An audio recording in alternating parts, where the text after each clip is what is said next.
We will be discussing topics on physiology today. अभी क्या है कि हमने ये जो टेस्ट सीरीज कंपाइल किए हैं, तो हम एक बाय एक करके जितने भी व्यू एग्जाम्स के क्वेश्चंस आए हैं, तो ये जो एक्यूमुलेशन ऑफ क्वेश्चंस हमने किए हैं, जो ये सेट आपके लिए बनवाया गया है। पहले तो ये है कि हमने इसको Orissa public service commission, Haryana, Rajasthan, Mizoram और त्रिपुरा, ये सारे, पौंडीचेरी, ये सारे स्टेट्स के जो वेटनरी ऑफिसर एग्जाम्स होते हैं, उसमें से हमने पहले फिजियोलॉजी का क्वेश्चंस छांटा। फिर उसके बाद हमने इसको टॉपिक वाइज इसको क्लब करके हमने देखा कि सबसे ज़्यादा क्वेश्चंस कहाँ से आते हैं। तो हमने देखा कि ज़्यादातर क्वेश्चंस आपके ब्लड में से आता है, ब्लड के टॉपिक। आपका एंडोक्राइनोलॉजी से भी ये टॉपिक क्वेश्चंस आपके आते हैं। एंड ऐसे करते करते हमने, जैसे आपके फिजियोलॉजी में, जैसे अभी आपका 4+1 हो गया है क्रेडिट आवर वेटनरी फिजियोलॉजी का बीवीएससी करिकुलम में। तो उसमें से हम लोग ये देख रहे हैं कि पहला आपका आता है ब्लड, फिर cardiovascular system, then you have nervous system and muscular system. Next आपका आ जाता है आपका endocrinology, reproductive system, growth and excretory system. Next फिर आपका आ रहा है एनवायरमेंटल फिजियोलॉजी, लैक्टेशन। तो ये जो आपके डिफरेंट टॉपिक्स हैं under your physiology in different units, तो एक बाय एक करके हम लोग देखेंगे कि जितने भी स्टेट व्यू एग्जाम्स आए हैं, questions paper in the recent past starting from 2021 onwards, तो हम ये क्वेश्चंस आज उसके ही डिस्कशन करेंगे। ठीक है? तो हम पहले क्वेश्चन एक बाय एक पढ़ेंगे, फिर उसके बाद उसका जो रिलेटेड रहेगा आपका आंसर, फिर हम उसको डिस्कशन करेंगे। तो मैं चाहूंगी कि अगर आपके पास, आप क्लास में हैं, तो आप वीडियो ऑन कर सकते हैं। इफ नॉट कंफर्टेबल तो एटलीस्ट आप पेन और पेपर अपने साथ रखिए, सो दैट जो भी पॉइंट्स हम लोग डिस्कस कर रहे हैं, तो वो आपको ही बेनिफिट होगा, क्योंकि इससे हम बहुत सारे टॉपिक्स इसी चैप्टर के हम कवर कर लेंगे। सो टू बिगिन विथ, हम लोग स्टार्ट करेंगे ब्लड से। ठीक है?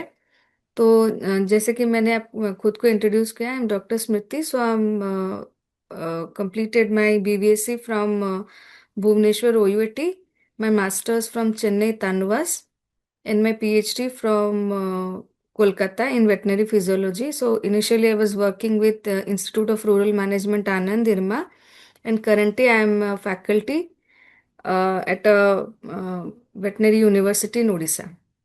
ठीक है? So to begin with, we'll deal with the first chapter of Unit 1, blood.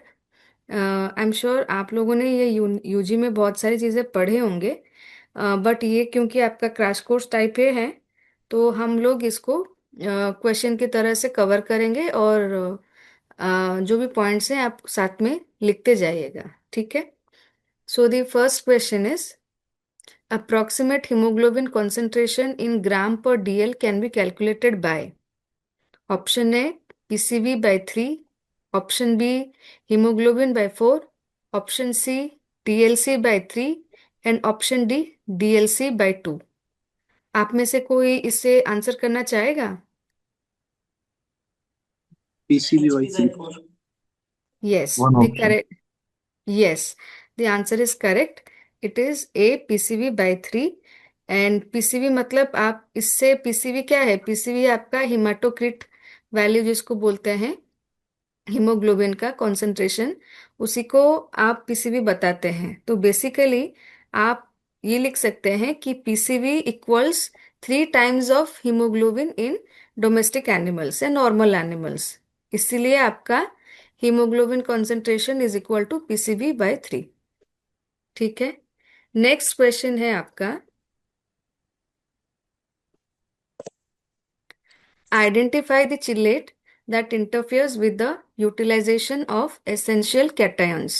Option A ethylene diamine tetraacetic acid EDTA. Number 2 cytochrome enzyme. Number 3 hemoglobin. Number 4 oxalic acid calcium. और आपके answer के options है A only, option B and C, option C and D, and option D only.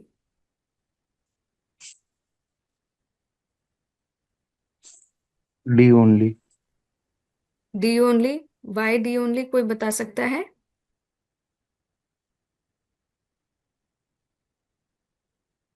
मतलब आप जो भी आता है थोड़ा बताइए, देन आई विल एक्सप्लेन।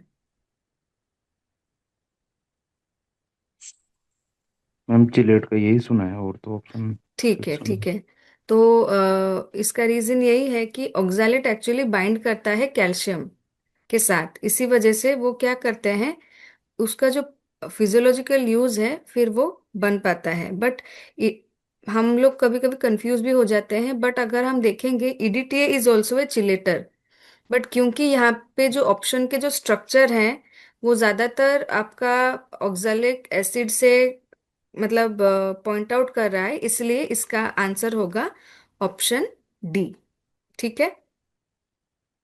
मैं सजेस्ट करूंगी आपका, अगर इसको अगर थोड़ा आप ब्रश अप करना चाहते हैं, आपके अगर प्रैक्टिकल मैनुअल होंगे ना, वो थोड़ा आप एक बार देख सकते हो। ठीक है। Now next question is factor 12 involve in blood coagulation is also known as, option A Fletcher factor, option B Hageman factor, option C Christmas factor, and option D Stuart factor. B. Yes, correct. इसका है answer B, Hageman factor. जैसे बाकी factors कौन क्या होगा, किसी को याद है, बता सकते हैं? Stuart factor 10th। Okay, then your Christmas factor is 9। ठीक है। हेजेमॉन फैक्टर आपका आया 12। एंड फ्लेचर फैक्टर को आप जो इसको बता रहे हैं, that is actually your pre kallikrein. ठीक है, ये जो मैंने बताया आपको, आप साथ साथ लिखते जाइएगा। ठीक है। Okay. Now coming to next question, number 4. Deficiency of vitamin B12 leads to, option A microcytic anemia, option B megaloblastic anemia, option C hypochromic anemia, and option D aplastic anemia. Megaloblastic है। Yes, the answer is megaloblastic. ठीक है, आप में से लग रहा होगा किसी को माइक्रोसाइटिक, बट देन ये आपको कंफ्यूज करने के लिए ही हाईलाइट किया गया है। ठीक है, the answer is megaloblastic. And इसका रीजन क्या है?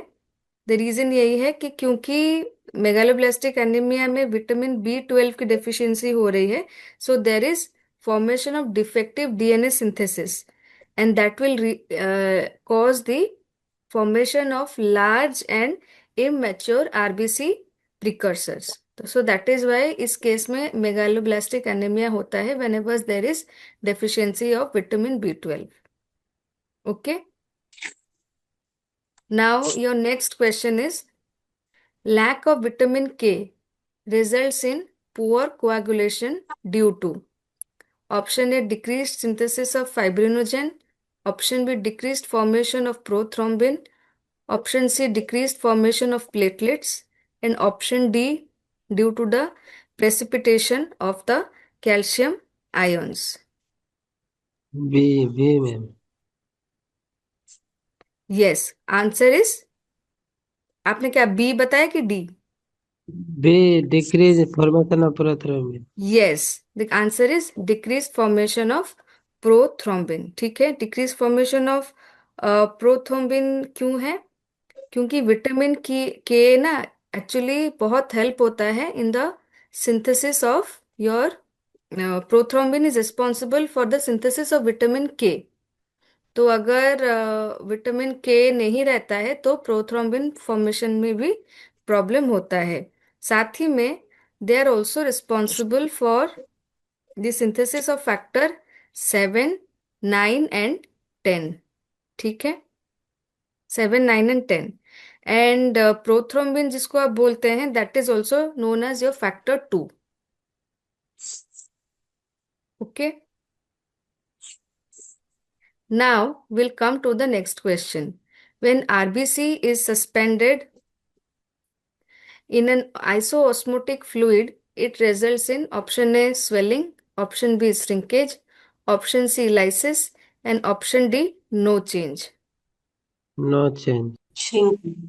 यस, क्योंकि इसमें आइसो है तो there will be no change. इसका मतलब क्या है? आइसो मतलब there is equal osmotic pressure, therefore there is no net movement. ठीक है, इसलिए the answer is option D no change.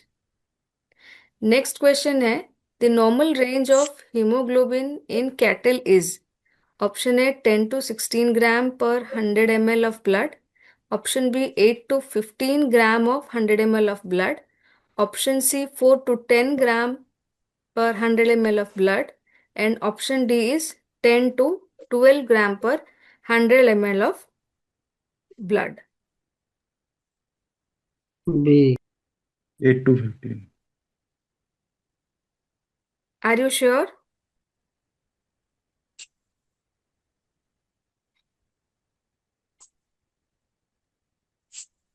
आप एक काम कीजिएगा, ये जो ऐसे क्वेश्चंस जब आते हैं, आप आपके जो प्रैक्टिकल मैनुअल्स हैं या टेक्स्ट बुक्स हैं, तो आप हमेशा ना रेंज देख लीजिएगा। ठीक है, मतलब रेंज देखने से क्या होता है, यू विल बी मतलब एबल टू अंडरस्टैंड कि अगर मुझे नंबर्स याद ही नहीं आ रहे हैं, मैं क्या कर सकती हूँ। ठीक है, तो अगर हम नॉर्मल रेंज ऑफ मतलब हीमोग्लोबिन अगर हम देख रहे हैं, तो इसमें हम ये देख सकते हैं कि कैटल का किसके साथ नॉर्मल आता है। ठीक है, जैसे कैटल का आपका कौन से स्पीसीज के साथ अ, मतलब कॉमन आता है, तो मतलब शीप गोट का कितना आता है, या आपका कैटल का कितना आता है, क्योंकि पोल्ट्री में वो थोड़ा वैरी करता है। ठीक है, तो आपने जैसे बताया कि ये आपका 8 to 15 gram per 100 ml of blood है,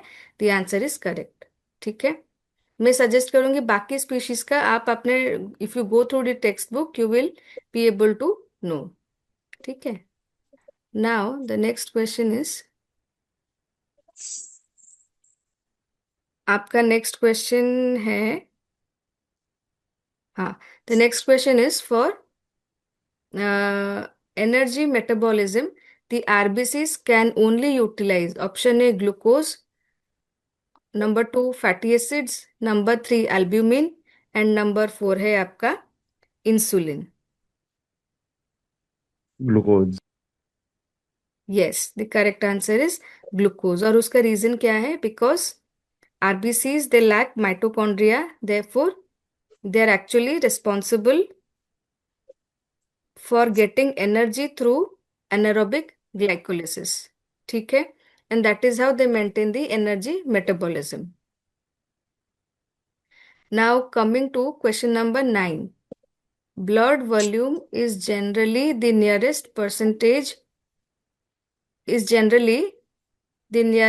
dash percentage, ठीक है, dash percentage of body weight.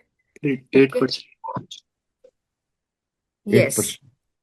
yes, the answer is 8%, because ये जनरल फिजियोलॉजिकल अप्रोक्सीमेशन है जो डेटा बेस्ड क्वेश्चन है। ठीक है, now next question is, hemostasis involves all the following processes except vasoconstriction, platelet adhesion, coagulation, and plasmin formation.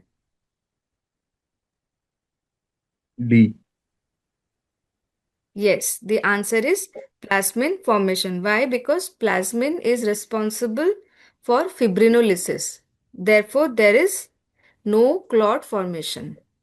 ठीक है, बाकी आप देखेंगे हीमोस्टेसिस में सारे प्रोसेसेस इन्वॉल्व होते हैं, vasoconstriction, platelet adhesion, coagulation, but not the fourth one. ठीक है, now your next question is,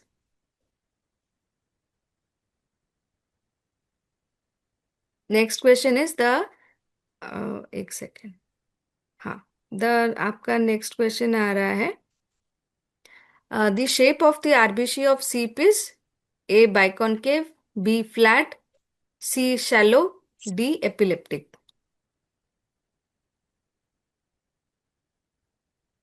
बाइकॉन्केव। बाइकॉन्केव।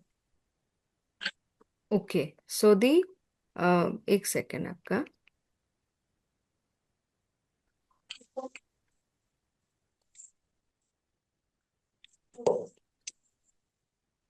आपका ना जैसे मैं आपका यहाँ पे देख रही हूँ, मतलब टेक्स्ट बुक, तो डिफरेंट शेप्स एंड साइजेस आते हैं, ठीक है। तो डिफरेंट शेप्स एंड साइजेस अगर आपका आता है तो ये भी एक इम्पॉर्टेंट क्वेश्चन है जो आप स्पीशीज डिफरेंशिएशन में देख सकते हैं, ठीक है। So the answer is correct. Okay, now coming to next question is the plasma pH is best correlated with which of the ratios? Okay, option A, B, C, D. अगर जो आप देख रहे हैं तो इसमें से आपका कौन सा आंसर करेक्ट होगा? सी। कौन सा वाला?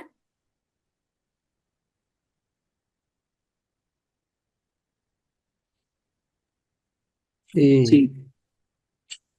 Yes, the answer is C, ठीक है।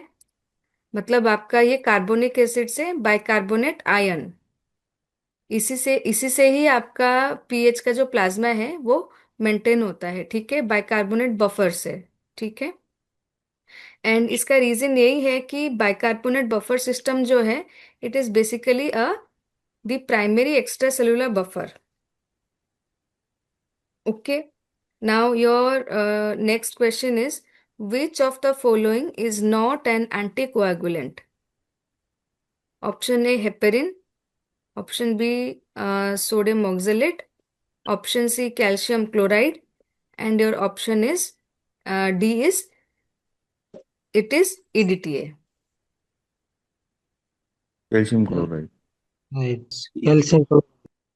Yes, the answer is calcium chloride. And बाकी जो है एंटीकोआगुलेंट है, एंड हेपेरिन जो है वो आपका नेचुरल एंटीकोआगुलेंट है, ठीक है। And calcium is actually necessary for coagulation, but that is not an anticoagulant, ठीक है।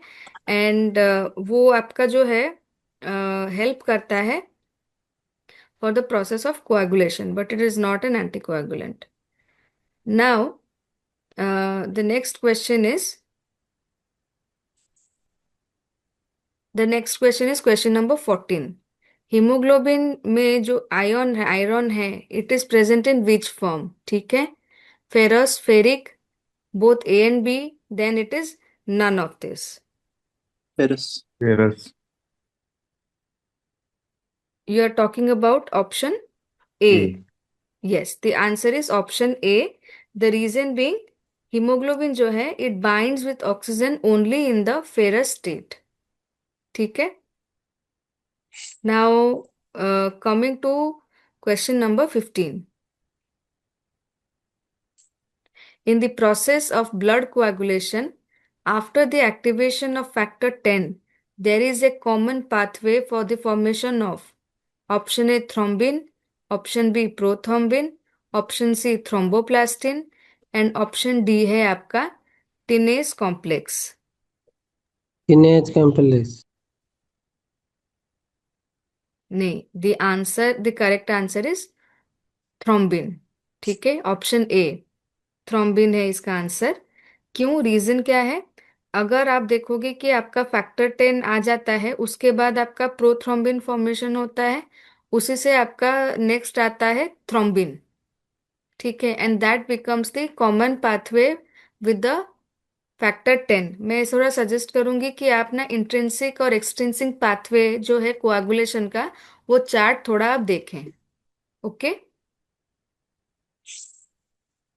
ठीक है।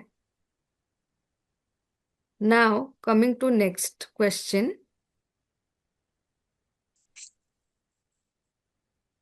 हाँ, अभी हम चल रहे हैं क्वेश्चन नंबर, हाँ क्वेश्चन नंबर है आपका after birth the main site of erythropoiesis.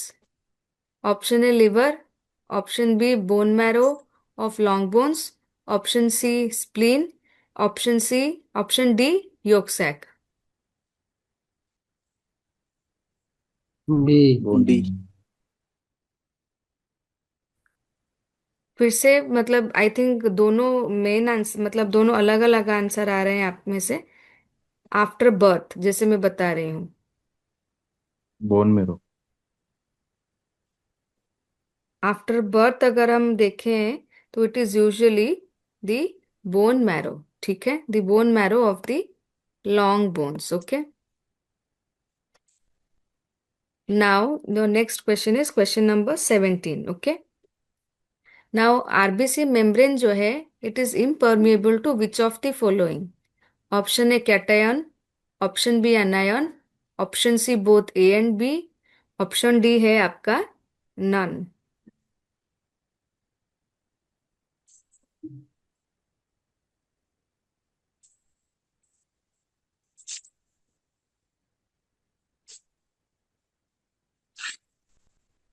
Okay, the answer is option A cation.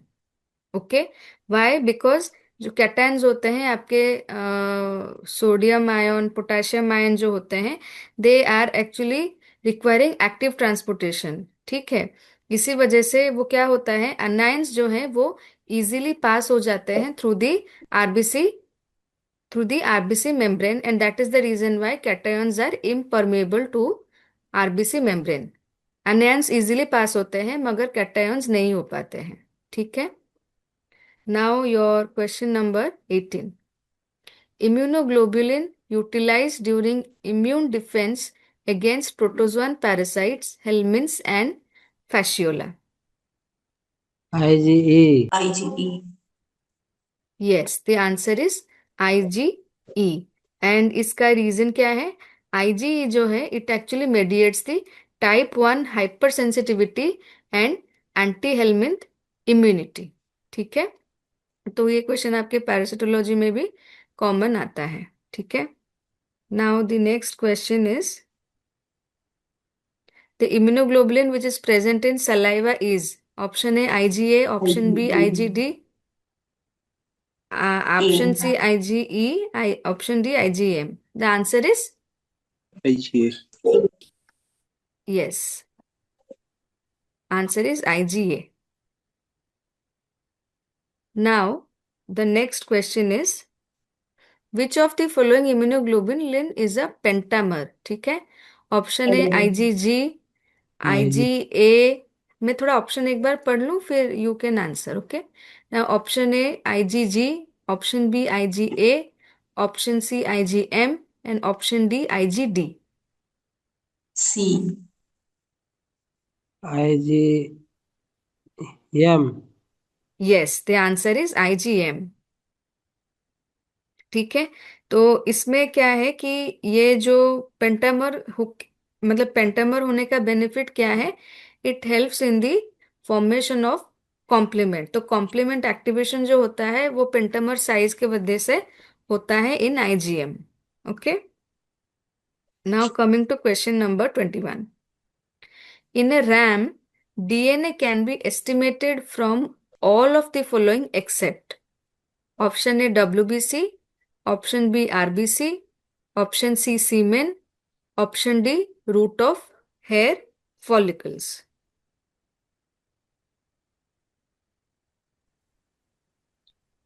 RBC.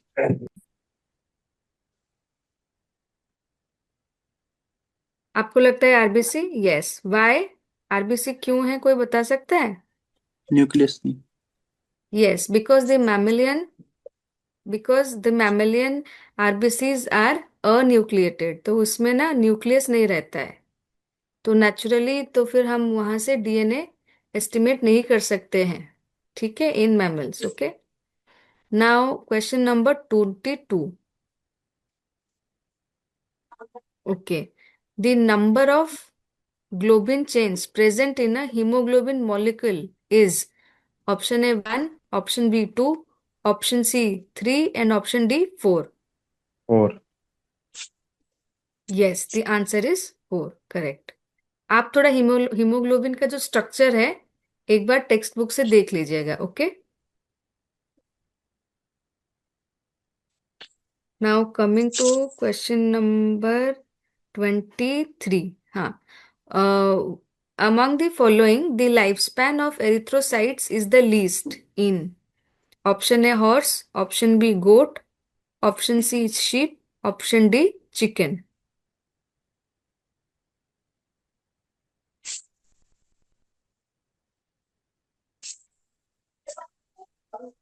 Chicken. Yes, मगर क्यों है बता सकते हो आप?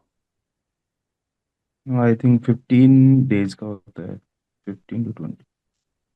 इसका रीजन क्या है? रीजन यही होता है कि बर्ड्स का, पोल्ट्री का मेटाबॉलिज्म जो होता है वो बहुत हाई होता है और उनका बॉडी टेम्परेचर भी बहुत हाई रहता है, ठीक है। एंड इसी के वजह से उनका जो लाइफ स्पैन होता है आरबीसीज का वो बहुत कम होता है। इसलिए आप देखोगे कि कभी भी आप कोई एक्सपेरिमेंट कर रहे हो पोल्ट्री ब्लड से लेके, वो बोलते हैं जल्दी जो भी टेस्ट करवाना है आप जल्दी से करवा लो, क्योंकि उसका मॉर्फोलॉजी जो है वो बहुत जल्दी खराब हो जाता है। मतलब उसके जो आरबीसीज होते हैं जब हम काउंट करने लगते हैं डब्ल्यूबीसी आरबीसी, क्योंकि लाइफ स्पैन इतना कम है और मेटाबॉलिज्म बहुत ज़्यादा है बर्ड्स का, इसी वजह से वो जल्दी खराब हो जाते हैं। बाकी अगर आप कैटल का ब्लड लोगे या शीप गोट का लोगे तो वो थोड़ा अच्छा रहता है, आप बाद में भी वो यूज़ कर सकते हो एक्सपेरिमेंट के लिए। But in chicken it is very difficult. Okay, now coming to question number 24. The substance associated with the total body water is option A T1824, option B antipyrine, option C inulin, and option D all of this.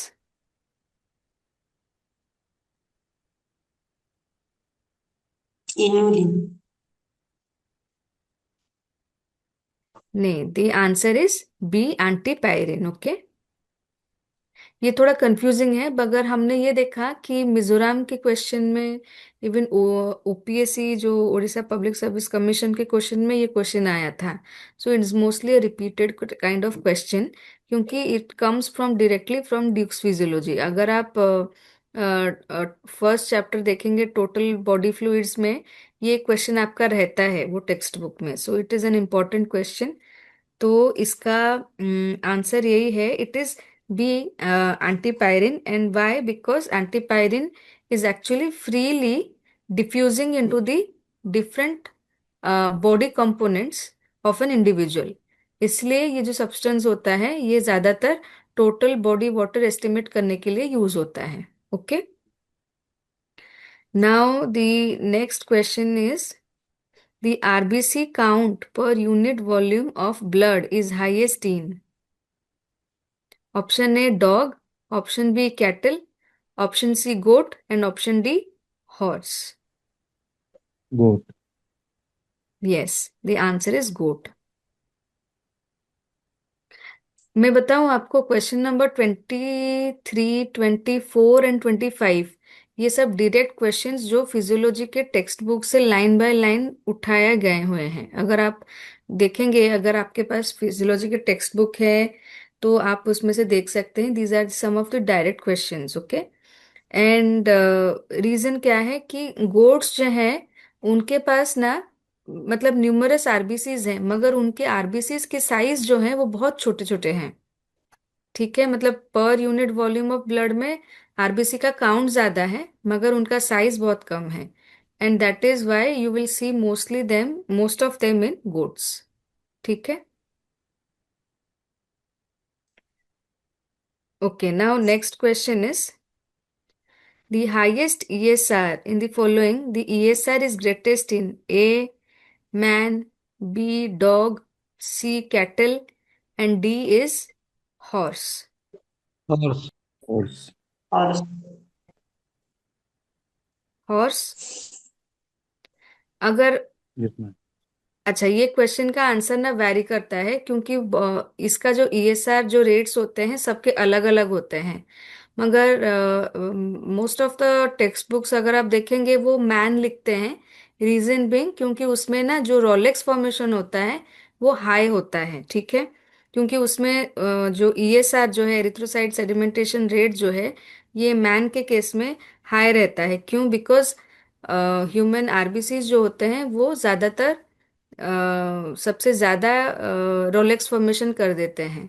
तो जितना ज्यादा Rolex formation उतनी ज्यादा आपका ESR. So the answer is A, man. ठीक है। मगर अगर मैन का ऑप्शन नहीं है तो पोल्ट्री है, डॉग है, कैटल है, हॉर्स है, may be in that case you can put horse. Okay. तो आपको थोड़ा कंपेयर करना पड़ेगा ये वैल्यूज।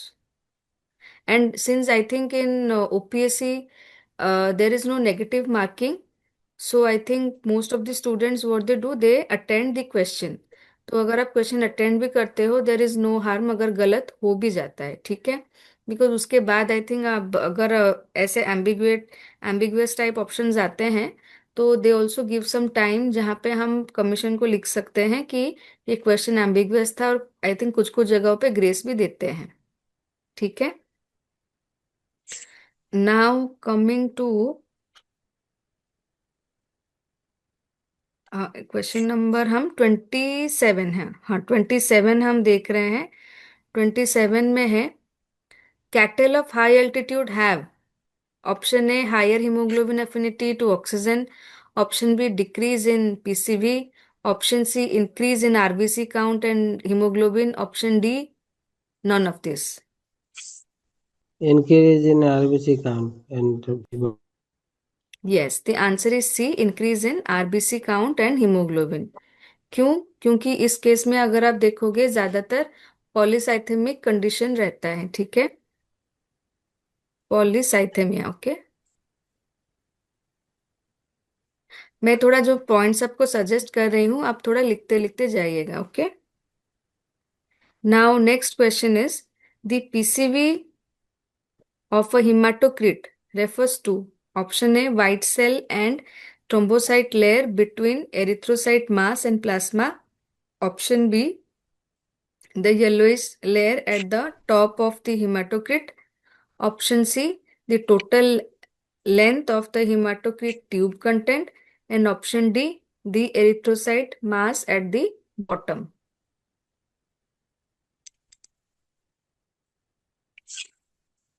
bottom में होगा PCV में. Erythrocytic mass at the bottom. Yes, the answer is erythrocytic mass at the bottom. ठीक है। अगर हम थोड़ा हमारे प्रैक्टिकल क्लास में वापस जाते हैं, आप देखेंगे जब आप ब्लड लेते हो उसको अगर आप सेंट्रीफ्यूज करते हो for 3000 RPM for 15 minutes to 30 minutes, आप देखोगे कि नीचे जो होता है वो आपका आरबीसी होता है। ठीक है। उसके बीच में जो एक बफी कोट बना रहता है, that is your, this is your RBC. Okay. So this is your RBC and this buffy coat is your leukocytes and platelets, है कि नहीं? और नेक्स्ट आपका जो स्ट्रॉ कलर फ्लूइड रहता है वो क्या होता है? Rub. That is your plasma. Okay. तो प्लाज्मा और सीरम हम फिर जब सेपरेट करते हैं then it is the presence and absence of clotting factor. तो ये जो बफी कोट का ये जो प्रोसेस है, नीचे हमारा जो रह गया एरिथ्रोसाइट मास जिसको हम आरबीसी बोलते हैं, that is nothing but the PCB of a haematocrit value. ठीक है। ये डायग्राम आप थोड़ा अपने प्रैक्टिकल मैनुअल में थोड़ा बहुत देख सकते हैं। ठीक है। Now the next question is question number, so this is nothing but the PCV is nothing but the packed cell volume at the bottom of the hematocrit tube. Okay. Now next question है आपका mucopolysaccharide which acts as an anticoagulant is, option A heparin, option B dextrin, option C inulin, and option D murin.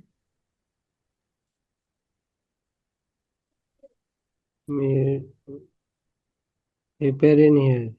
Yes. देखिए ऐसे question में अगर आपको थोड़ा doubt हो रहा है कि डेक्स्ट्रिन होगा, इन्यूलिन होगा, म्यूरिन होगा, पहला तो ये तीनों जो है बी सी डी, ये तीनों एंटीकोएगुलेंट है ही नहीं है। अगर मुझे सिर्फ इतना ही पता है कि हेपेरिन एक नेचुरल एंटीकोएगुलेंट है और मुझे ये नहीं पता कि वो म्यूकोपॉलीसेकेराइड है कि उसका स्ट्रक्चर क्या है, मुझे याद भी नहीं है, तो उस केस में अगर आप गैस भी लगाते हैं heparin, so it is heparin only, because इसने एंटीकोएगुलेंट पूछा है। कभी कभी कुछ कुछ क्वेश्चंस के कैच होते हैं, अगर हमें पता भी नहीं है, समटाइम्स राइट गेस वर्क भी काम करता है। ठीक है, so the answer is A, heparin. क्योंकि हमें याद नहीं रहते ना स्ट्रक्चर्स, ओलिगोसैकेराइड है कि म्यूकोसैकेराइड है कि पॉलीसैकेराइड है कि क्या है। ठीक है, now coming to question number 30. So the most abundant immunoglobulin of normal animals is option A IgG, option B IgM, option C IgD and option D है आपका IgE. IgG। Yes, the answer is IgG. ठीक है, मतलब blood chapter में से आपके जो immunity portion आता है अंडर WBC, वो थोड़ा ब्रशअप कीजिएगा। ठीक है, सो दैट, तो मतलब इम्यूनोग्लोबुलिन से आपके बहुत सारे इम्यूनिटी जो यूनिट चैप्टर है ब्लड के अंडर, उसमें से बहुत सारे क्वेश्चंस आता है। ठीक है, एंड इम्यूनोग्लोबुलिन इज एक्चुअली 75%। ठीक है, इनका संख्या जो है वो 75% ही है। ठीक है, इसलिए it is the most abundant immunoglobulin in the body. ठीक है, now coming to question number 31. So mast and sorry, the basophil and mast cells have receptors for option A IgG, option B IgM, option C IgD and option D जो है आपका IgE. IgE। Yes, the answer is IgE। ठीक है, और इसका reason क्या है? IgE जो है, उनके साथ जो एक होता है FC रिसेप्टर्स, वो जो रिसेप्टर्स होता है ना, उसका क्या नाम होता है? FC रिसेप्टर्स जो होते हैं, वो हेल्प करते हैं IgE को बाइंड करने के लिए इन दी बेसोफिल एंड मास्ट सेल्स। ठीक है, now your next question. In the adult animal plasma contents, ये भी डायरेक्ट टेक्स्ट बुक से लिया गया क्वेश्चन है, अगर आप देखोगे ड्यूक्स फिजियोलॉजी वहां से। Option A 91 to 92% of water and 8 to 10% of solid. Option B 80 to 81% water and 92 to 20% solids. Option C 94 to 95% water and 5 to 6% solids. Option D 88 to 89% water and 11 to 12% solid. इसका answer क्या होगा? Option A. Yes, it is mostly 92%। ठीक है, तो अगर आपको extend करके 91 to 92 होता है, तो आप समझ लीजिए कि the answer is this one, closest answer is this one. देखिए, ये भी कंफ्यूज करने के लिए दिया गया है, मगर हमें ये पता है कि 92% water and 8% of solid, text books में यही लिखा रहता है। ठीक है, तो नियरेस्ट गेस वर्क अगर जब आप करते हैं, तो थोड़ा बहुत फिगर्स को आप ध्यान में रख सकते हैं। Okay, now coming to question number 33. In humans, the universal donor blood group is option A group B, option B group O, option C group A and option D group AB. O, O. Group O. Yes, the answer is O. और universal recipient कौन है? A B. AB. Yes, so this is your universal recipient.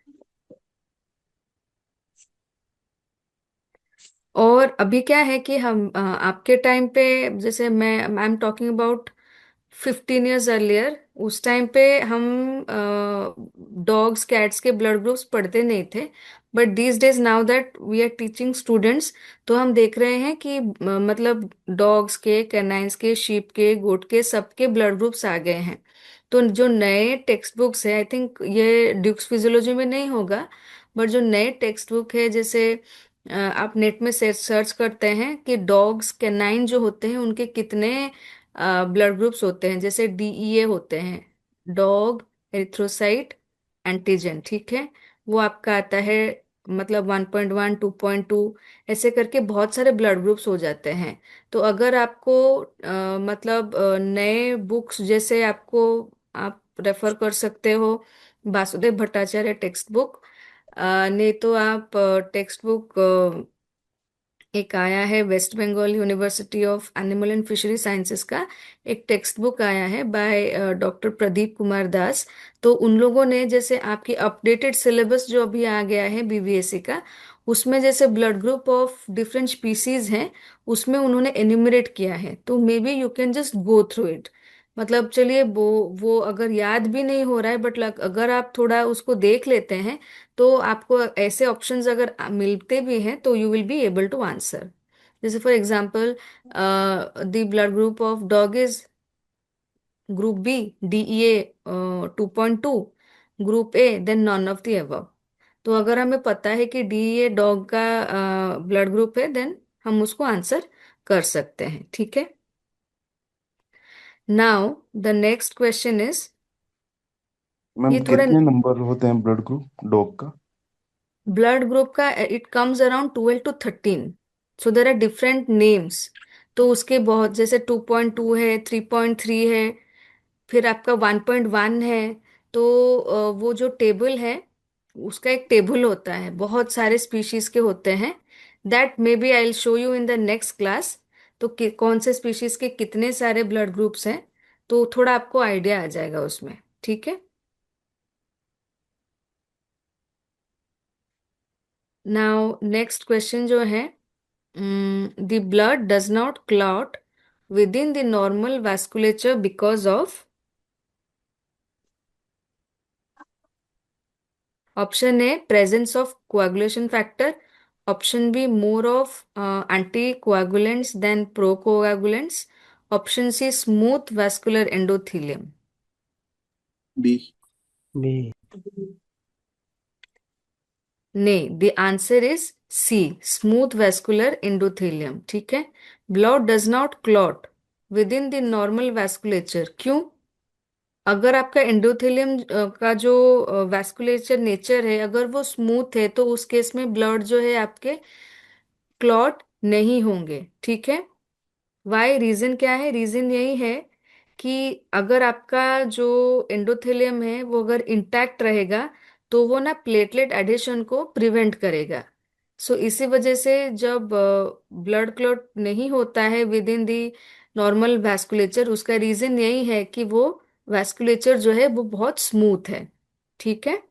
So the answer is C, because smooth काम पर vasculature. Natural natural anticoagulant जैसे होगा तो वो भी तो कर सकता है काम एंटीकोगुलेंट का। अगर हमारा ब्लड क्लॉट हो रहा है, उसके लिए क्या है, अगर स्मूथ वैस्कुलेचर है, तो फिर वो ब्लड क्लॉट नहीं हो पाएगा, ठीक है। मगर अगर हम उसका, अगर वो स्किन इंटैक्ट रहता है, तो वो प्रिवेंट करता है आपका प्लेटलेट एडिशन को, ठीक है। तो मैं सजेस्ट करूंगी कि अगर जो ब्लड क्लॉटलेट का, ब्लड क्लॉटिंग का अगर जो मैकेनिज्म ऑफ एक्शन है ना, प्लीज गो थ्रू वंस, ठीक है। इसका जो मैकेनिज्म ऑफ एक्शन होता है वो थोड़ा आप देखिएगा, ठीक है। ओके। ठीक है। Now coming to next question, जैसे मैंने आपको यहाँ पे बताया था कि यहाँ पे जैसे डॉग का आपका आता है डीईए, फिर फेलाइन का आता है एफईए, मतलब फेलाइन एरिथ्रोसाइट एंटीजन। तो ये मैं आपके साथ नेक्स्ट क्लास डिस्कस करूंगी, क्योंकि उसका शीप का भी आपका बहुत सारा ब्लड ग्रुप आजकल निकल गया है। So it has been enumerated, so new textbooks में वो आ गए हैं, we will discuss that, okay. वो इम्पोर्टेंट है थोड़ा, विल डिस्कस। नाउ ये क्वेश्चन तो इजी है। Question number 35, the natural anticoagulant present in blood is A heparin, B thrombin, C hirudin, D dicoumarol. Heparin. Yes, the answer is heparin. फिर हम चलेंगे नेक्स्ट क्वेश्चन जो है, हेपेरिन जो है आपका एंटीथ्रोम्बिन, जो प्लेटलेट फैक्टर 3 है, उसको उसके एक्टिविटी में हेल्प होता है, ठीक है। Now coming to next question, eosinophil is differentiated from other granulocytes like neutrophils by option A presence of cytoplasmic granules, option B presence of basophilic granules, option C absence of cytoplasmic granules, option D absence of basophilic granules. D. Yes, the answer is D. ठीक है, तो ये देखिएगा, this is a direct question. अगर आप text book जाएंगे ना dukes physiology के, ये डायरेक्ट क्वेश्चन है। ठीक है, पहले तो हम जान लेते हैं कि जैसे हम ल्यूकोसाइट से, ठीक है, उसमें से क्या है, कुछ है आपका ग्रैन्युलोसाइट्स, कुछ है आपका ए ग्रैन्युलोसाइट्स, है कि नहीं। मैं थोड़ा ब्रश अप करा दूं, तो यहाँ पे अगर आप देखेंगे ग्रैन्युलोसाइट्स में आपका क्या क्या आएगा, आपका आएगा न्यूट्रोफिल, एसिनोफिल और बैसोफिल, जो जिसमें ग्रैन्यूल्स हैं, ठीक है। तो और आपका जो अग्रैन्युलोसाइट है उसमें क्या आएगा, लिम्फोसाइट एंड मोनोसाइट, ठीक है। तो ये जो क्वेश्चन आपको पूछ रहे हैं कि एसिनोफिल कैसे डिफरेंट है न्यूट्रोफिल से, कहने का मतलब यही है कि दोनों ऑलरेडी ग्रैन्युलोसाइट्स हैं, इनमें ग्रैन्यूल्स हैं, मगर कैसे ये डिफरेंट है एसिनोफिल से, मतलब एसिनोफिल कैसे डिफरेंट है इसमें से, by the absence of the basophilic granules, ठीक है। Now the next question, question number 37, ठीक है। So RBC membrane is impermeable to option A anion, option B cation, option C both A and B, and option D none of this. Cation. Yes, ये ना हमने discuss किया था, ये question पहले आया था। आप एक चीज नोटिस कीजिएगा कि इसमें से दो तीन क्वेश्चंस रिपीटेड हैं। रीजन बीइंग, जैसे मैंने क्वेश्चन ओपीएससी से उठाया, ओपीएससी के एग्जाम क्वेश्चन पेपर से मैंने उठाया, फिर मिजोरम का जब मैंने उठाया, ये क्वेश्चन कॉमन है, ठीक है। तो क्वेश्चंस आपको एक दो तीन कुछ कुछ जगह रिपीटेड भी दिख सकते हैं, ठीक है। इसका मतलब यही है कि प्रोबेबल क्वेश्चंस क्या है, ठीक है। तो the answer is B cation. ये मोस्ट आस्क्ड क्वेश्चन है, जैसे मैंने दो दो जैसे ये रिपीट हुआ, जैसे दो क्वेश्चंस दो टाइम्स ये पूछे गए हैं इन डिफरेंट एग्जामिनेशन, ठीक है। नाउ नेक्स्ट है आपका, मैम आरबीसी नेगेटिव चार्ज होती है ना surface. Yes it is negatively charged. तो मैम कैटायन को तो अट्रैक्ट करना चाहिए। कैटायन को अट्रैक्ट करना चाहिए, बट ये आपका एक्टिव ट्रांसपोर्टेशन होता है ना उसमें, ठीक है। एक्टिव ट्रांसपोर्टेशन होता है, तो एक्टिव ट्रांसपोर्टेशन कौन करता है, सोडियम और पोटेशियम, पोटेशियम मेम्ब्रेन्स, है कि नहीं। Yes ma'am. तो कैटायन का आपका क्या है, एनायन पैसेज हो जाता है अच्छे तरीके से थ्रू आरबीसी मेम्ब्रेन, बिकॉज ये नेगेटिवली चार्ज है, मगर वो इम्परमिएबल है to the cations, okay. Okay ma'am. Now next question is, which of the following species has the largest erythrocyte in terms of the diameter, ठीक है। हम हाँ question number 38 देख रहे हैं। ऑप्शन ए है आपका शीप, ऑप्शन बी है आपका गोट, ऑप्शन सी है डॉग, एंड ऑप्शन डी है आपका कैटल। डॉग। गोट। अभी थोड़ा हम इसको, चलिए अभी हमें ना एक चीज है, हमारा डिस्क फिजियोलॉजी में एक टेबल है जहाँ पे ना एरिथ्रोसाइट का डायमीटर जो है, रेडियस रेडियस और डायमीटर है जो है उसमें, ठीक है। हमें डाटा याद नहीं है, हमें याद ही नहीं आ रहा है चीजें, ठीक है, अभी हमने, देखिए, हम कैसे चीजों को एलिमिनेट करेंगे। पहले तो हमने देखा कि गोट तो नहीं होगा, क्योंकि सबसे स्मॉलेस्ट है ये। अब मतलब आरबीसी जो है साइज इनके छोटे हैं, मगर कॉन्सेंट्रेशन मतलब अमाउंट जो है पर यूनिट ब्लड ये ज्यादा है, तो ये ऑप्शन गया। ठीक है। दूसरा किसी ने बताया कि डॉग, किसी ने डॉग। बताया। हाँ, किसी ने डॉग बताया और किसी ने शीप भी बताया। ठीक है। डॉग और शीप में से ये मतलब देखिए, शीप और कैटल जो है वो आसपास के रेंज में आएंगे, मगर डॉग उससे कम कम साइज में आता है। ठीक है। तो इसका आंसर है actually cattle. The answer is cattle. And cattle का जो एरिथ्रोसाइटिक डायमीटर जो है वो शीप और डॉग से ज्यादा है। अगर आप वो टेबल कंपेयर करेंगे, you will find cattle. So the answer is cattle. Okay. तो कभी कभी आप गेस भी कर सकते हो, जैसे अगर आपको थोड़ा डाउट हो रहा है तो आप स्पीशीज को लेके भी थोड़ा गेस कर सकते हो। Okay. Now coming to question number 39। मतलब आप देखोगे कि कैटल का जो आरबीसी का जो साइज है, डायमीटर, वो शीप एंड गोट्स से ज्यादा है। तो इसी वजह से the answer will be D. ठीक है। Now coming to question number 39। Okay. Which of the following blood cells is otherwise named as thrombocyte. ये आपके मिजोरम के पीएससी में आया था, ये मिजोरम के पीएससी में। डी। तो यस, ऑप्शन ए है आपका बेसोफिल, बी है न्यूट्रोफिल, सी है लिम्फोसाइट, डी है platelet. Yes, the answer is platelet. Now ma'am, hello. ये, हाँ हाँ, यस। मैम, हम तो डॉग का पढ़ा है सबसे लार्जेस्ट आरबीसी। आप फिर से डेटा टेबल ना, जो टेबल है, आप उसमें कंपेयर कीजिएगा। इट शोज कैटल, मतलब मैं ये मैम, बता रहे। डॉग का 7.3 बता रहा है एंड कैटल का 5.6 बता रहा है। हाँ, तो लार्जेस्ट एरिथ्रोसाइट पूछा है ना, डायमीटर।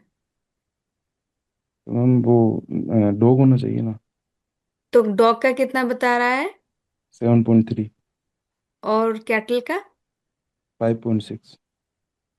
ओके, ठीक है। ये मैं आपको नेक्स्ट क्लास बताऊंगी कंफर्म करके। ठीक है, मतलब आपका जो डेटा रहता है डिफरेंट टेक्स्ट बुक्स में डिफरेंट आते हैं। ठीक है।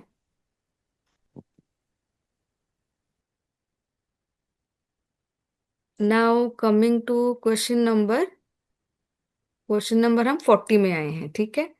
नाउ 40 जो है, which of the following is the rarest type of granulocyte. ठीक है, अभी हमने डिस्कस किया कि कौन सा वाला ग्रैन्युलोसाइट है और कौन सा वाला अग्रैन्युलोसाइट है। नाउ ऑप्शन ए है आपका इसिनोफिल, ऑप्शन बी है बेसोफिल, ऑप्शन सी है लिम्फोसाइट, एंड ऑप्शन डी है आपका मोनोसाइट। ठीक है।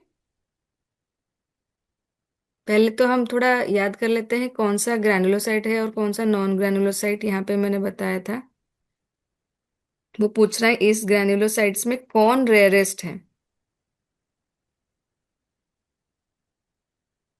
रेयरेस्ट कौन है? देखिए, अगर आपका पहले कहीं चोट लग जाता है, so the first line of defence becomes your neutrophil.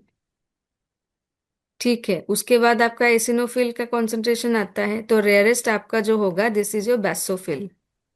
So this is the rarest. ठीक है, so the answer is basophil. Question number 40, the answer is basophil. Why? Because it is actually less than 1% of the granulocytes. Okay? इसका percentage जो है वो बहुत कम है, इसीलिए the answer is basophil. It is the rarest type of granulocyte. Now coming to question number 41. Okay? Consider the following statements. ये भी, ये जो क्वेश्चन भी है, ये भी ड्यूक्स फिजियोलॉजी से आया है। ठीक है, ये भी ड्यूक्स फिजियोलॉजी से आया है। सो दी, ये ड्यूक्स फिजियोलॉजी में अगर आप देखेंगे, कुछ कुछ क्वेश्चंस होते हैं टेक्स्ट के बाद, आपके एमसीक्यूज होते हैं। अगर आपके पास फुल टॉपिक पढ़ने के लिए समय नहीं है तो आप नीचे से वो पॉइंट्स देख सकते हैं। आई मीन दोज क्वेश्चंस जिसमें एमसीक्यूज हैं, ठीक है। So the total body water content in lean animals is lower than in fat animals, ये एक स्टेटमेंट है। दूसरा स्टेटमेंट है the water content is higher in young animals than in adult males, ठीक है। ऑप्शन 3 है the fat has lower water content. तो इनमें से वो पूछ रहे हैं कि कौन सा स्टेटमेंट करेक्ट है। आप थोड़ा 1 मिनट लीजिए, थोड़ा सोच के बताइए।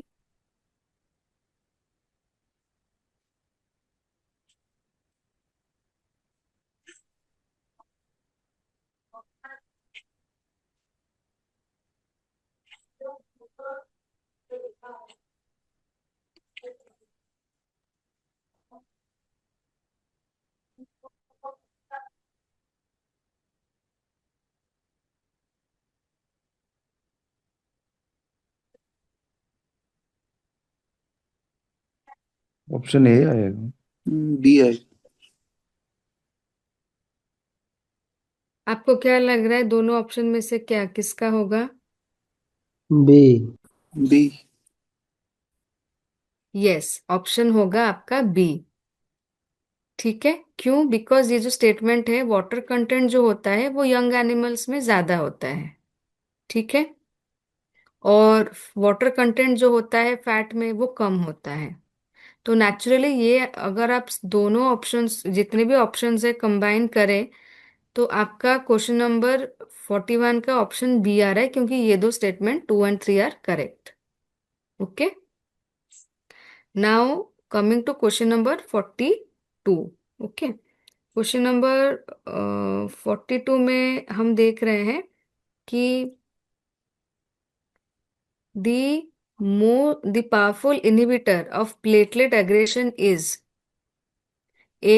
Von Willebrand factor, B. prostacyclin, C. thromboxane A2 and D. ADP। थ्रोम्बेक्जन F2। नहीं, इसका आंसर है प्रोस्टासाइक्लिन, ठीक है। वो बता रहे हैं कि अगर प्लेटलेट एग्रेशन, जब मतलब प्लेटलेट एक साथ इकट्ठे हो रहे हैं तो इनको कौन इनहिबिट करता है, ये प्रोसेस को कौन इनहिबिट करता है? So the answer is prostacyclin. तो प्रोस्टासाइक्लिन जो है वो ज्यादातर क्या होता है आपका इंडोथेलियम से मतलब बनता है। प्रोस्टासाइक्लिन जो है आपके एंडोथेलियल सेल से बनता है, और वो क्या करते हैं, इसको इनहिबिट करते हैं, थ्रोम्बोक्सान A2 को।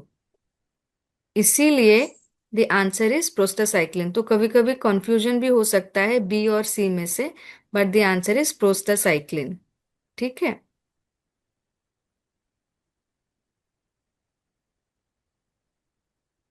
Now coming to question number 43।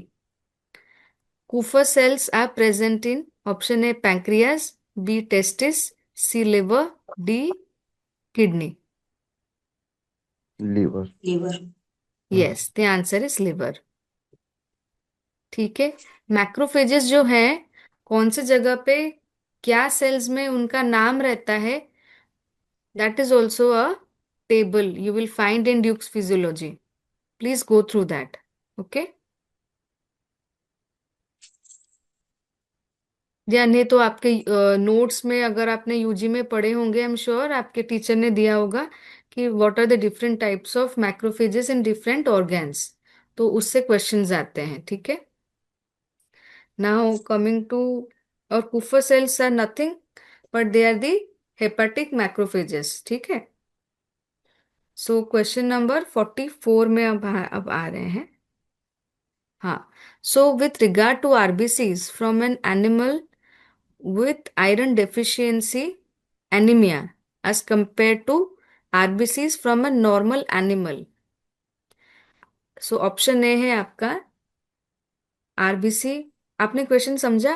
With वो बता रहे हैं अगर हम with regards to RBCs of from an animal जिनका आयरन डेफिशिएंसी एनीमिया है, तो उनको अगर हम आरबीसीज ऑफ नॉर्मल एनिमल के साथ कंपेयर करें तो क्या होगा? तो ये चार ऑप्शंस हैं। RBC from an iron deficient animal can tolerate higher hypotonic solutions. Option B, RBCs from a normal animal can tolerate a higher hypotonic solution. Option C है आपका, the tolerance to hypotonic solution is the same for the RBCs of both animals.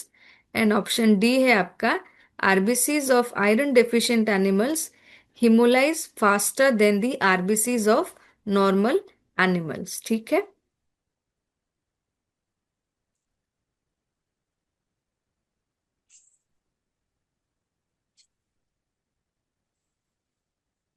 D. आप थोड़ा 1 minute लीजिए, 1 minute लेके थोड़ा सोचिए। मतलब आपको स्टेटमेंट समझ में आ रहा है ना? वो बोल रहे हैं कि आयरन डेफिशिएंसी एनीमिया को अगर हम किसी नॉर्मल एनिमल के आरबीसी के साथ कंपेयर करेंगे तो इनमें से कौन सा स्टेटमेंट सही होगा?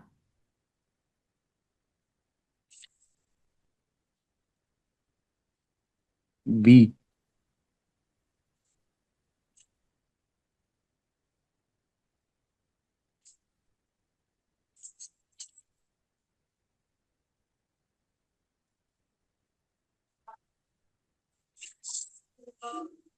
और कोई आंसर बोलना चाहता है?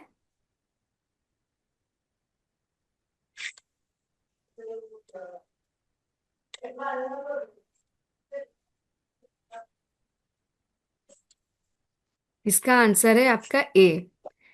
पहले तो ऑप्शन बी नहीं होगा। अगर मतलब ये भी देखिए, अगर मैं इंग्लिश में अगर चीजों को हम लोग स्टेटमेंट को पढ़े, वो मुझे बता पूछ रहे हैं कि आयरन डेफिशिएंसी एनिमल को अगर हम नॉर्मल एनिमल के साथ कंपेयर करें, तो इसलिए ऑप्शन बी तो होगा ही नहीं, क्योंकि वो नॉर्मल एनिमल के साथ कंपेयर करने के लिए नहीं बोल रहे हैं। वो बोल रहे हैं कि हम आयरन डेफिशिएंट एनिमल को देखेंगे। तो आयरन डेफिशिएंट एनिमल को अगर देखेंगे तो ऑप्शन ए हमारा रह गया और ऑप्शन डी हमारा रह गया। ठीक है, ऑप्शन बी को हमने एलिमिनेट कर दिया। ठीक है, बाकी जो रह गया ए सी डी। ए सी डी में से अगर आप देखेंगे तो आपका जो माइक्रोसाइटिक आरबीसीज जो है, ये जो होता है आयरन डेफिशिएंसी कौन से केस में होता है? जब माइक्रोसाइटिक आरबीसीज आ जाते हैं, मतलब माइक्रोसाइटिक अनीमिया जब होता है उस केस में आप देखेंगे उसमें हमारा ऑस्मोटिक रेजिस्टेंस जो है वो सबसे ज्यादा हो जाता है।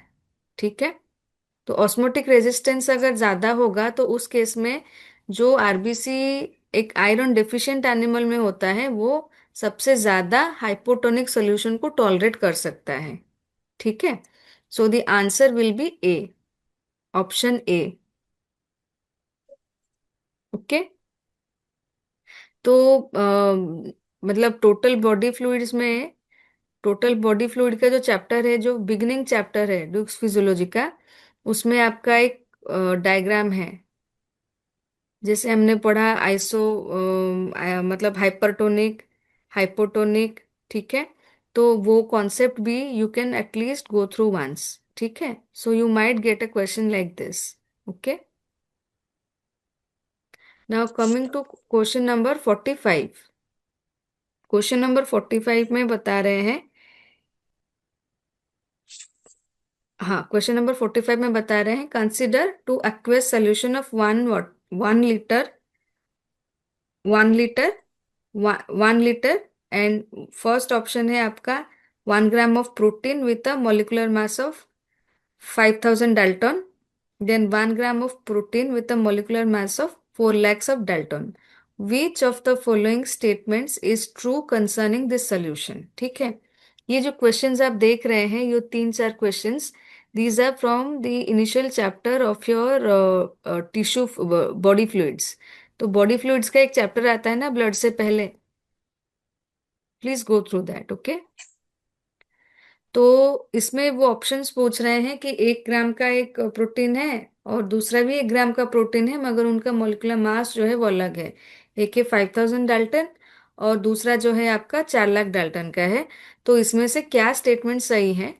सो फर्स्ट वो पूछ रहे हैं कि ऑस्मोटिक प्रेशर ऑफ 4 लाख वाला is greater than that of 5,000 Dalton. Osmotic pressure of 5,000 Dalton is greater than 4,000 Dalton. फिर वो बोल रहे हैं कि दोनों का इक्वल ऑस्मोटिक प्रेशर है.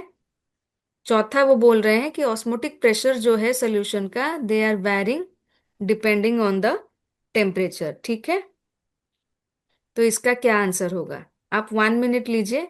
For this sort of question I will give you 1 minute just to understand for yourself. ठीक है, फिर उसके बाद अगर आप आंसर करते हैं ठीक है, then I will explain you.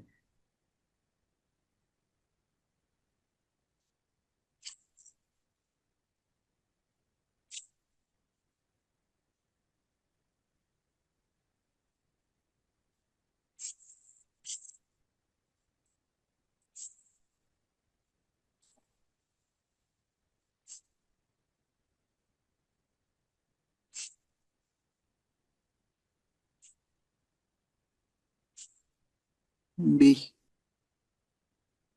Yes, the answer is B.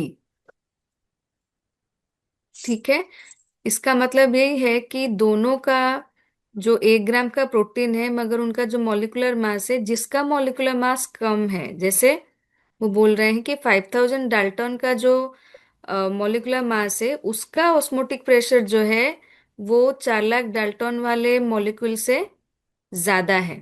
जो ऑस्मोटिक प्रेशर क्रिएट हो रहा है, the osmotic pressure of the first molecule is greater than that of the second molecule. So the answer is B. ठीक है, तो ये जो 3-4 questions हैं उस कॉन्सेप्ट से, please go through that. Okay,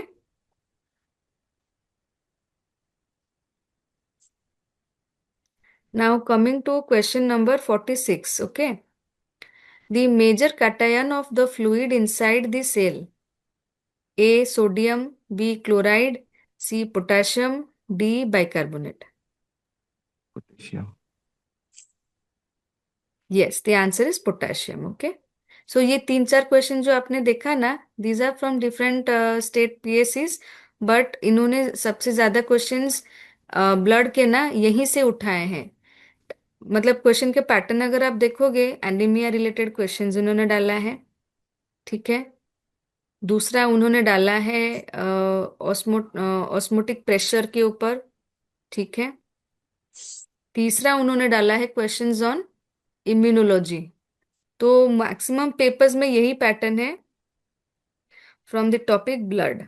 okay, now your next question है आपका. हाँ, fixation of blood smear is done with. Option है 70% methanol, option B 90% methanol, option C acetone, option D absolute methanol. 70% methanol. The answer is, फिर से थोड़ा सोच के बताइए, फिर हम नेक्स्ट चैप्टर चलेंगे कार्डियोवास्कुलर सिस्टम में. ठीक है, 70% मिथेनॉल में. The answer is absolute methanol. Why? इसका रीजन यही है कि एब्सोल्यूट मिथेनॉल जो है वो क्या करते हैं, वो प्रिवेंट करते हैं सेल डिस्टॉर्शन को. वो सेल डिस्टॉर्शन और को प्रिवेंट करते हैं ताकि सेल मॉर्फोलॉजी जो है ब्लड का, डब्ल्यूबीसीज आरबीसीज का, वो इंटैक्ट रहे. ठीक है, so it is absolute methanol. Okay, अगर ये भी रहे डी भी बोथ रहे तो मैम बोथ मार सकते हैं. हाँ, अगर बोथ रहता है तो बोथ मार सकते हैं.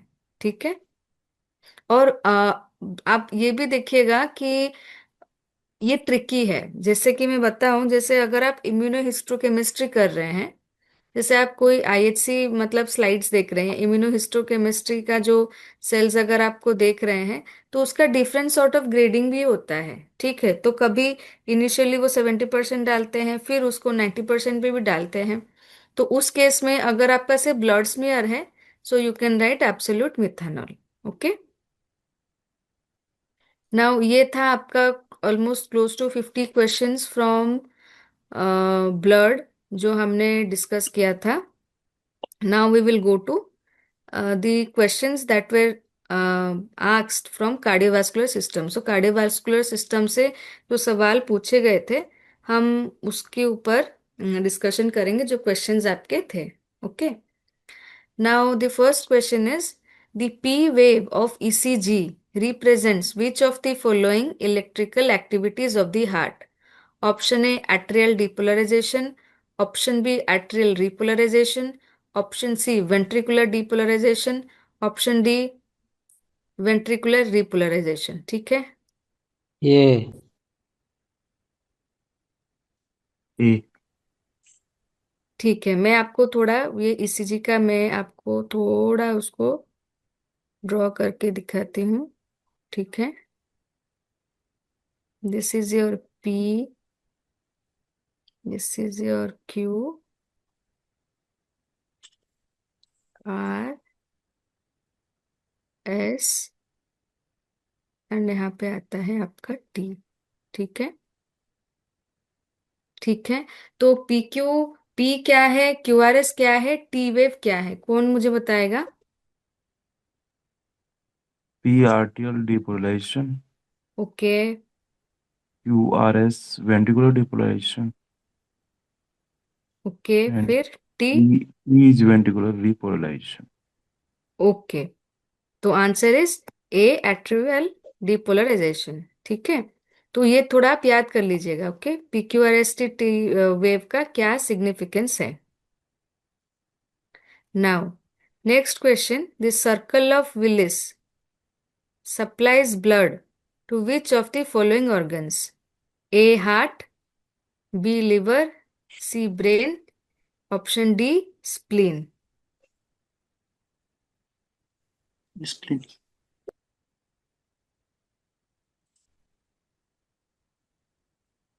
नहीं, the answer is C, brain. आपने पढ़ा, एनाटोमी में सुना होगा ना, एनास्टोमोसिस, जहाँ पे बहुत सारे वेसल्स जो हैं इकट्ठे आके ब्लड सप्लाई करते हैं to brain.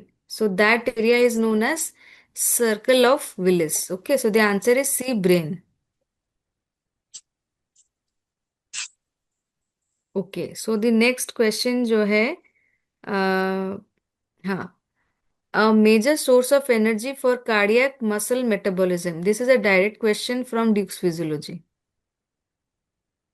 Option A, amino acids. B, free fatty acids. C, cholesterols. D, ketones।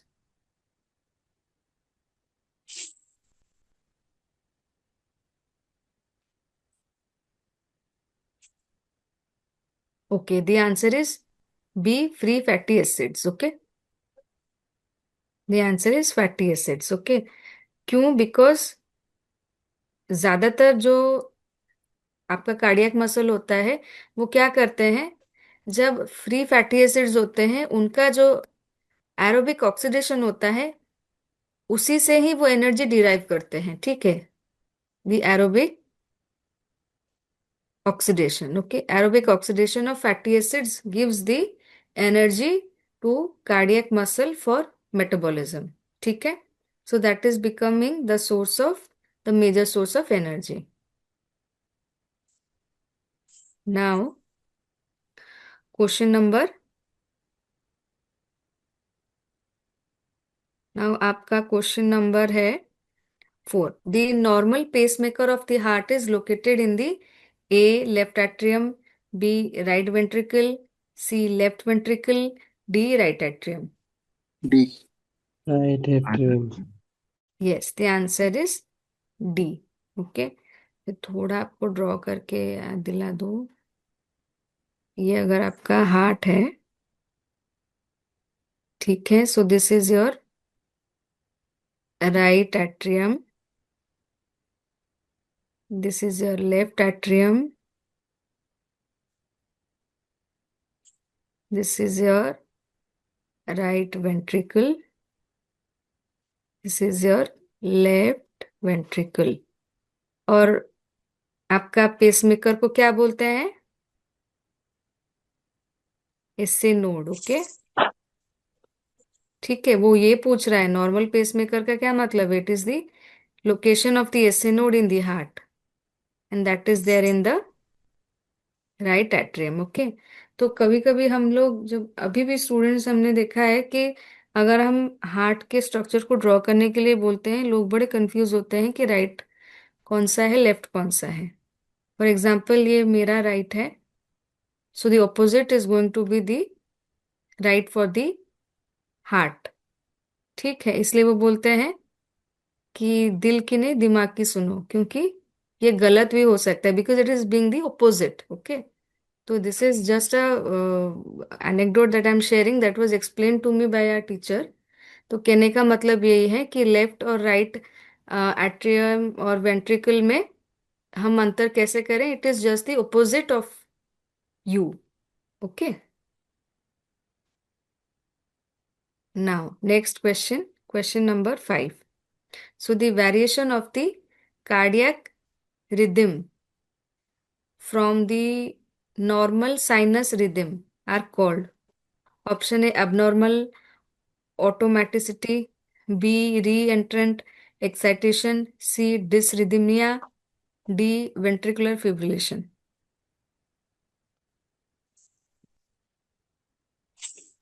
Fibrillation, ventricular fibrillation. नहीं, इसका आंसर है सी डिसरिदमिया। मैं बताऊं, ये जो आपने एक्साइटेशन और ऑटोमेटिसिटी या फिब्रिलेशन, ये ऑप्शंस आपका, आप ऐसे ही एलिमिनेट कर देंगे कैसे? वो पूछ रहा है कि आपका नॉर्मल साइनस जो रिदम होता है हार्ट का, उससे अगर कोई चेंज है, डिस मतलब डिस्टरबेंस, अगर हम ये वर्ड को तोड़ दें तो जो रिदम है, ऑलरेडी इसका आंसर यहीं से है, क्योंकि उसने रिदम पूछा है ना। तो डिसरिदमिया मतलब देर इज डिस्टरबेंस, और डिस्टरबेंस मतलब वो पूछ रहा है कि रिदम में अगर वेरिएशन होता है तो इसका क्या मतलब है। इसका मतलब यही है, it is a condition of डिसरिदमिया। ठीक है, तो थोड़ा आप गेस वर्क यहीं से भी कर सकते हैं। ओके, तो दिस इज क्वेश्चन नंबर 5। ठीक है, तो मतलब कोई भी डेविएशन, डिस मतलब कोई भी डेविएशन है, वेरिएशन या चेंजेस। ठीक है, now coming to question number 6। आपका क्वेश्चन नंबर 6 है, the plateau in cardiac muscle is due to the presence of A first sodium channel, B first potassium channel, C sodium slow sodium and calcium channel, D slow chloride channel. ये थोड़ा आप time लेके सोच के बताइए।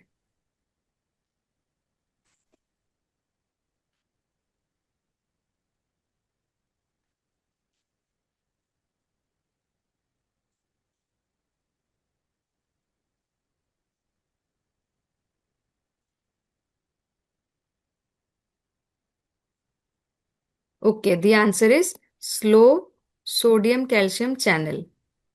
ठीक है, cardiac muscle में प्लेट्यू कब होता है? जब कैल्शियम का इन्फ्लक्स होता है।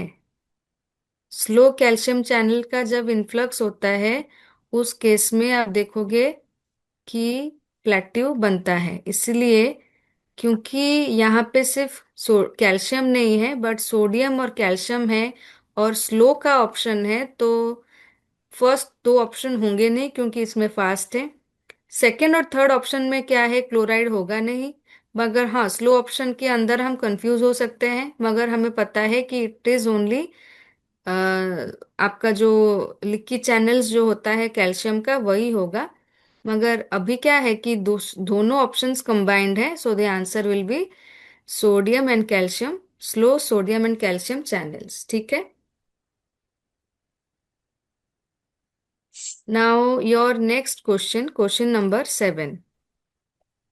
क्वेश्चन नंबर 7 है आपका, the P wave in ECG is caused by A spread of depolarization through atria, spread of depolarization through ventricles, spread of repolarization through ventricles, D है आपका spread of repolarization through the atria।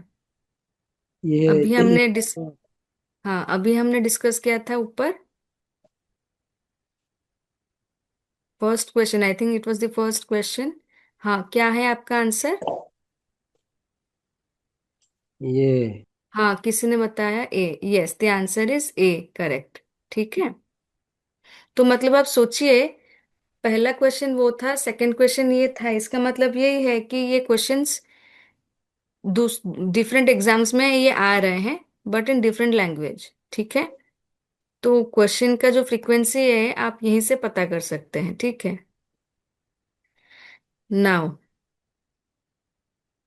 The atria contract during which of the following period in the cardiac cycle? ठीक है, आपका option है: A systole, B first one third of diastole, C second one third of diastole, D last one third of diastole. Systole और diastole आप समझ रहे हैं, systole refers to your contraction, ठीक है, एंड डायस्टोल मतलब it is in rest. Okay,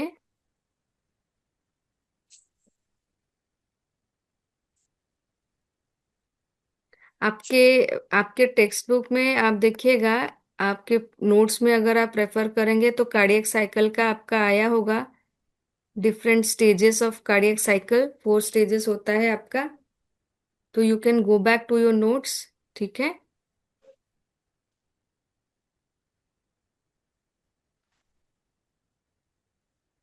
तो हम थे क्वेश्चन नंबर 8 में, so the answer is D, last one third of diastole. ठीक है, last one third. Okay, now question number 9, an increase in the concentration of which of the elements will increase the heartbeat? Option है sodium, option B potassium, option C calcium, option D magnesium. Calcium. Yes, calcium. ठीक है, इसलिए आप देखोगे जब dogs में ना calcium की कमी होती है, जो अगर हम उनको ज्यादा कैल्शियम दे देते हैं, तो आप देखिएगा क्लिनिकल केसेस में, उस केस में हार्ट रेट बहुत ज्यादा बढ़ जाता है, and that leads to another problem. ठीक है, तो इसी वजह से कैल्शियम का कॉन्सेंट्रेशन जब ज्यादा हो जाता है, तो फिर वो हार्ट बीट को बढ़ा देता है। हार्ट बीट जब होता है तो फिर पैल्पिटेशन होने लगते हैं। ठीक है, मतलब मैम नॉर्मल। मैम अभी जैसे हाइपोथर्मिया का केस में कैल्शियम देने से मसल कंट्रेक्शन बढ़ेगा तो टेम्परेचर नॉर्मल बढ़ेगा, बढ़ सकता है ना जिससे। हाँ, जैसे अगर आपका इसलिए वो कैल्शियम ग्लूकोनेट इसलिए उसी केस में देते हैं ना। मीफेक्स दे सकते हैं, मीफेक्स भी। मिफेक्स भी दे सकते हैं, यस। जी, थैंक यू। हाँ, now coming to your question number 10। ठीक है, क्वेश्चन नंबर 10 जो है, जैसे मैंने बताया कि कैल्शियम जो है वो क्या करता है, आपके कॉन्ट्रैक्शन और हार्ट बीट दोनों को बढ़ा देता है। ठीक है, now coming to question number 10, in ECG depolarization of the atria causes: A QRS complex, B invert T wave, C T wave, D P wave। D. कौन सा ऑप्शन है? D, P wave. Yes, P wave. देखिए ये question, ये third time मैं देख रही हूँ हमारे डिस्कशन में, क्योंकि ये बहुत बेसिक क्वेश्चन है, और basic questions most of the view exams में आते हैं।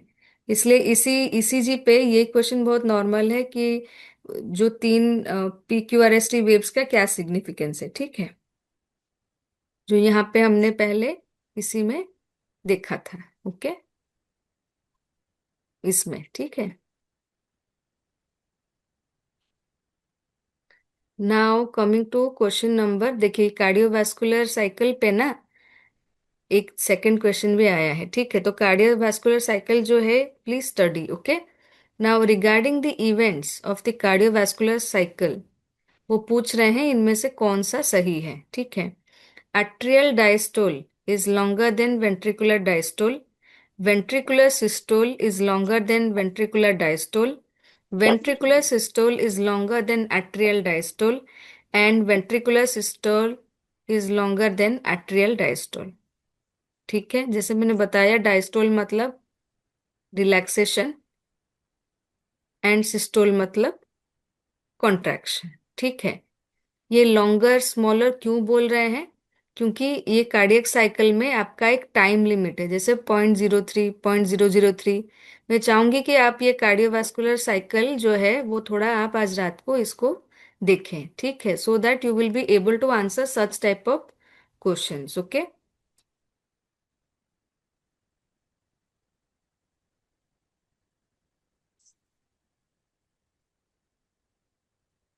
तो इसका आंसर है A, atrial diastole is longer than ventricular diastole. ठीक है, और उसका ये रीजन बता रहे हैं बिकॉज आर्ट्रिया जो है वो ज्यादातर रिलैक्स्ड रहता है for a longer time as compared to the ventricles. ठीक है, जैसे मैंने बताया ये आपका आर्ट्रियम है, ये ज्यादा टाइम डायस्टोल में रहते हैं as compared to the ventricles. Okay, now coming to question number 12, catecholamines. Okay, question number 12, हम क्वेश्चन नंबर 12 में है। ठीक है, नाउ क्वेश्चन नंबर 12 में है catecholamines. Okay, it includes A, only positive inotrophy, B, positive chronotrophy and negative inotrophy, option C, only positive chronotrophy, and option D, both positive inotrophy and chronotrophy. D. Okay, so the answer is D, both positive inotrophy and chronotrophy. ठीक है, आप बता सकते हो कि मतलब आइनोट्रोफी और क्रोनोट्रोफी का क्या मतलब है? मतलब थोड़ा आप एक्सप्लेन कर सकते हो?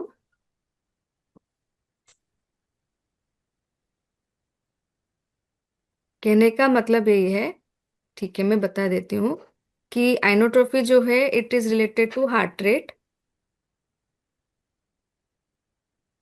एंड कोनोट्रोफी जो है it is related to the contraction. Okay, और कैटेकोलामाइंस जो है वो दोनों इंक्रीज कर देते हैं, हार्ट रेट को भी और फोर्स ऑफ कॉन्ट्रैक्शन को भी, इसलिए उसने लिखा है पॉजिटिव आइनोट्रोफी एंड पॉजिटिव क्रोनोट्रोफी। ठीक है, इंक्रीज मतलब इट इज पॉजिटिव, तो वो इंक्रीज कर रहा है इसलिए वो कोनोट्रोफी और आइनोट्रोफी को बढ़ा देता है।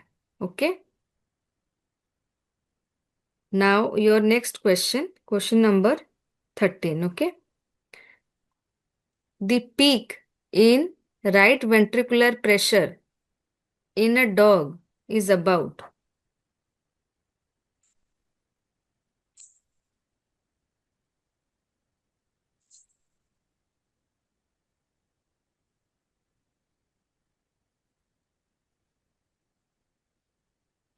कोई कोई गेस करना चाहेगा?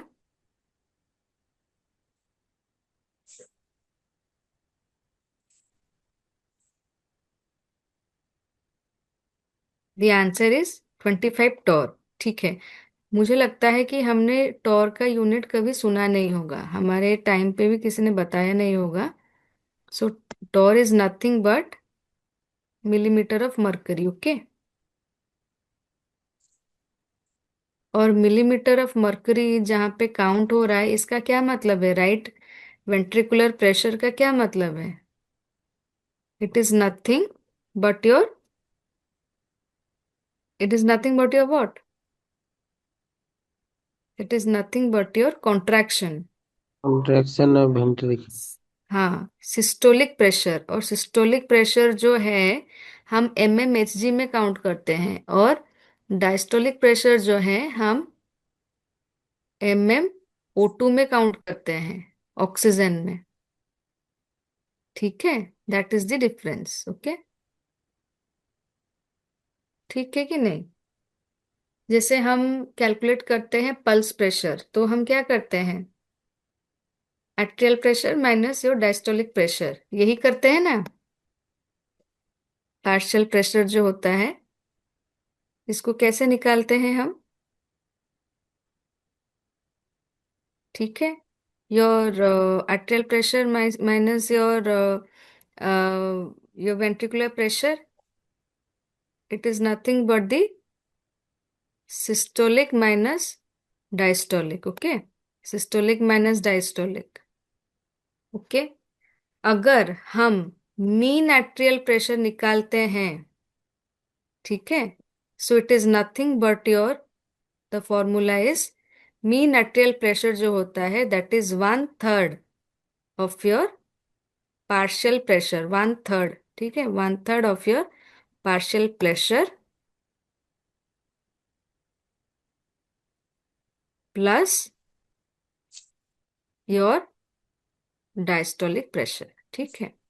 सो ये जो तीन फॉर्मूला है इसका आप देखिएगा, ये आपका एक चैप्टर है हीमोडायनामिक्स का,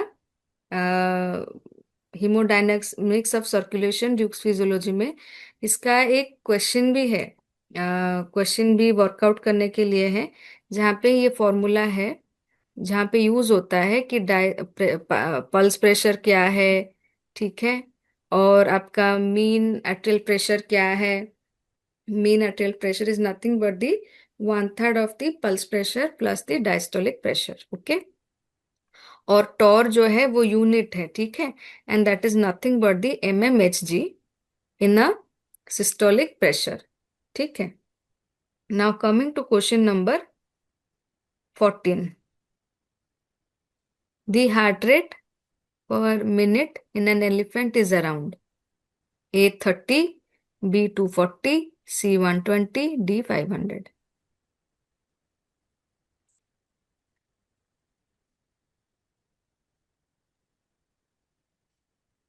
The 30। answer is yes, the answer is 30।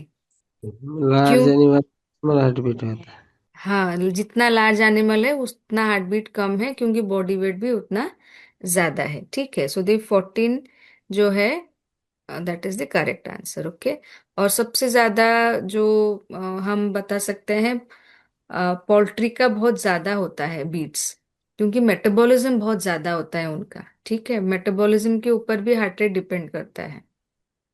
Now coming to question number 15, ये आसान है। Which of the following parts of the conducting system of the heart is known as the pacemaker. Okay,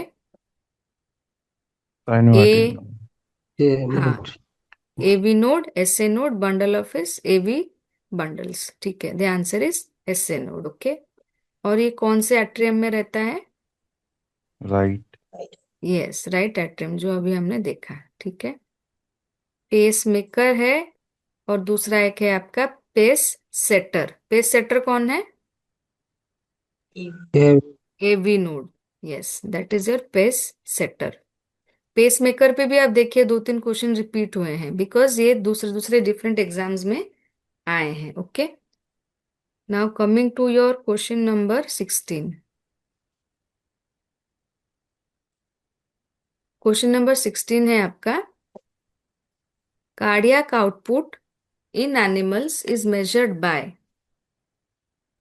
1 indicator dilution technique, B electrocardiography, 3 है आपका electromagnetic flowmeter, 4 है आपका fix principal. सो इन इन इनमें से कौन सा ऑप्शन सही है? तो उसका कॉम्बिनेशन दिया गया है, तो आप बताइए कि इनमें से कौन सा सही है।